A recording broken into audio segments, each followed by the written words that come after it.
Good morning and welcome to Mr. Mickleborough's Maths World. This is the way it is.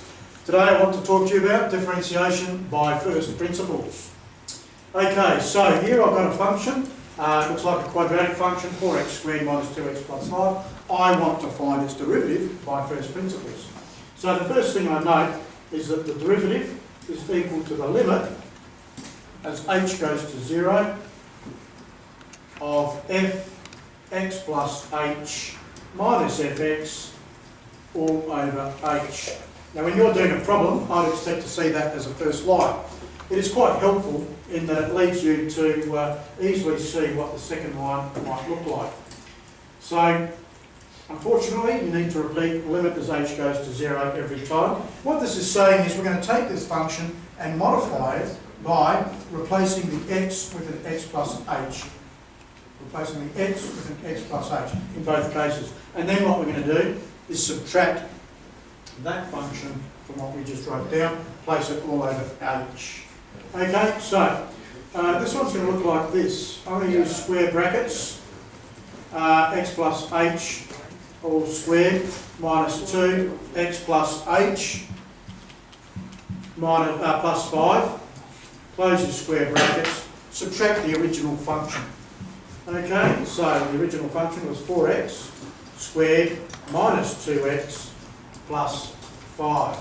Close the brackets, all over h.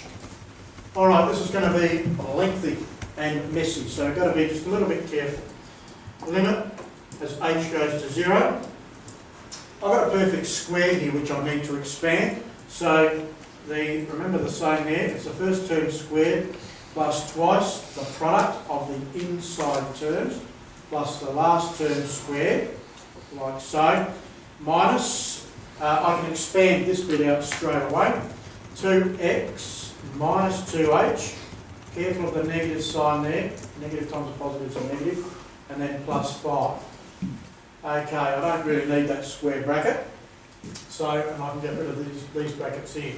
Minus 4x squared, again being careful of that negative sign because it changes the sign of everything inside the brackets, like so.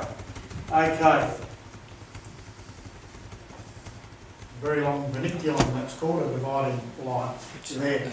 Okay, so we need to bring the 4 out into the open, or expand rather, and it's going to look like this. 4x squared plus 8xh plus 4h squared minus 2x minus 2h plus 5. I'm just rewriting this last bit, so that's not difficult, like so. All over h. Alright, now what I'm looking for are items I can cancel out. As a tip, you will find that you can always, or should always be able to, rule out the highest power of x. 4x squared is going to get eliminated by the minus 4x squared there. The constant terms are always worth looking at. There you go, you've got a plus 5, minus 5. And also I seem to have a negative 2x there and a positive 2x there that will cancel each other out. Sorry, that should be h there. I just noticed a bit of an error there. That should be h. Alright, so what have we got left? Well, we've got 8xh plus 4h squared minus 2h minus 2h and nothing down there, all over h. And that's going to equal, now what we can do is factorise in terms of h here. Equals the limit as h goes to 0,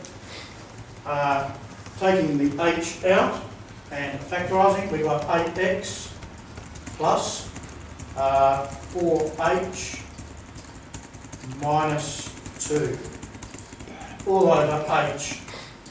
And you'll see that that equals the limit as h goes to 0 of, I ran out of room there, equals the limit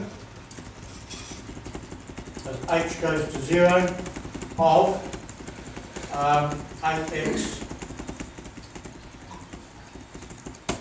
plus 4h minus 2. And what I can do now is apply the limit. So I'm going to have to go up here to find a bit of space. And we say apply, my computer's a bit slow today, apply limit. What that means, fellas, is that we do let h equal 0. So we say f dash x equals, you can see if I let h equal 0, I'm just left with 8x minus 2. And that's our derivative of the original function. You may stop.